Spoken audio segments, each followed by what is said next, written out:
আসসালামু আলাইকুম গাইস, কেমন আছেন আপনারা? আশা করি আল্লাহর অশেষ রহমতে ভালো আছেন। আজ হলো পবিত্র জুমার দিন। আমরা এই জুমার দিনে ছোট ছোট অনেক কাজ করে জিকির আজগার করে কাটাতে পারি।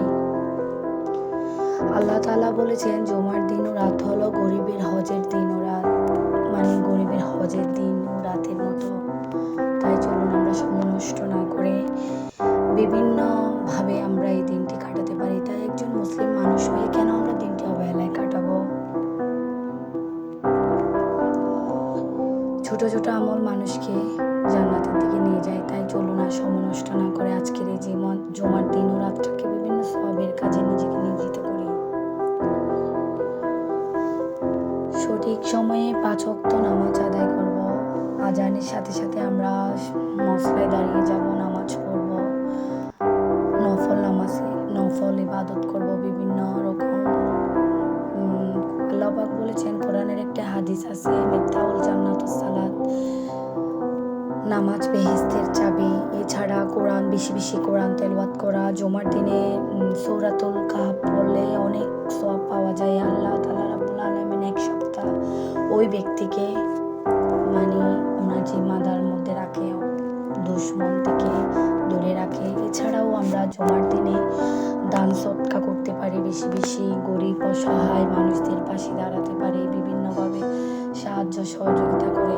এছাড়াও সবসময় সত্যি কথা বলা, কারণ সত্য মানুষকে মুক্তির পথ দেখায়, এবং অন্যায় থেকে দূরে রাখা, মিথ্যা কথা না বলা, কেননা মিথ্যা মানুষকে ধ্বংসের দিকে নিয়ে যায়। পবিত্র কোরআন আছে, সত্য মানুষকে মুক্তি দেয় আর মিথ্যা মানুষকে ধ্বংসের দিকে নিয়ে যায়। ভিউয়ার্স, এটি চিরন্তন সত্য একটি কথা। আজকে পবিত্র জুমার দিনে আমরা বেশি বেশি আমলগুলো, ছোট ছোট আমলগুলো করব।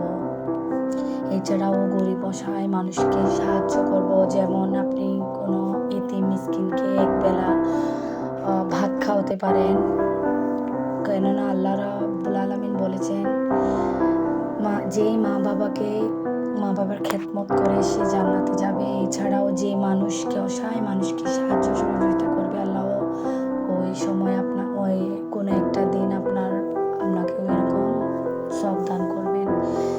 এছাড়াও বিভিন্ন রকমের সত্যের পথে চলতে পারি। আমরা নিজেকে খারাপ, অন্যায়, লোভ, লালসা এগুলো থেকে দূরে রাখতে পারি। বেশি বেশি পিতামাতার খেদমত করবেন। ইনশাআল্লাহ মহান রব একদিন আপনাকে ও আমাকে ছোট ছোট আমলের জন্য উত্তম কিছু দান করবেন। সবাই চ্যানেলটি সাবস্ক্রাইব করে, লাইক করে পাশে থাকবেন।